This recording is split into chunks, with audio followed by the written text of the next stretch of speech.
মুর্শিদাবাদে আপনার দলের বিধায়ক হুমায়ুন কবির। দেখলেন হুমায়ুন কবিরের নাম শুনে কি হবে, চুপ করিয়ে দিল। কারণ এখন উনি কিছু বলতে চায় না। এখন যদি উনি কিছু বলে, হয় মুসলিম বিরোধী নচেত হিন্দু বিরোধী হয়ে যাবে। 2026-এ ভোট আছে না, তাই তো মাথায় রাখতে হবে নাকি। আর এই হুমায়ুন কবির এখন খারাপ, কিন্তু অধীর চৌধুরীকে হারানোর জন্যই এই হুমায়ুন কবিরকে ব্যবহার করেছিল নিজের স্বার্থে। আর হুমায়ুন কবিরকে সাসপেন্ড করেছে হাকিম চাচা।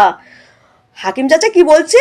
স্কুল কলেজ বিশ্ববিদ্যালয়। আচ্ছা, ক্ষমতায় আছে কারা? শিক্ষা নিয়ে দুর্নীতি করছে কারা? শিক্ষকদের কাঁদাচ্ছে কারা?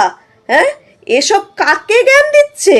বলছি, সাম্প্রদায়িকের কথা যদি বলেন, তাহলে জগন্নাথ মন্দির হলো কেন? সরকারি টাকায়। শিক্ষা স্বাস্থ্য নিয়ে কাদের চিন্তা করা উচিত? সেসব না করে এখন এই সব করছেন।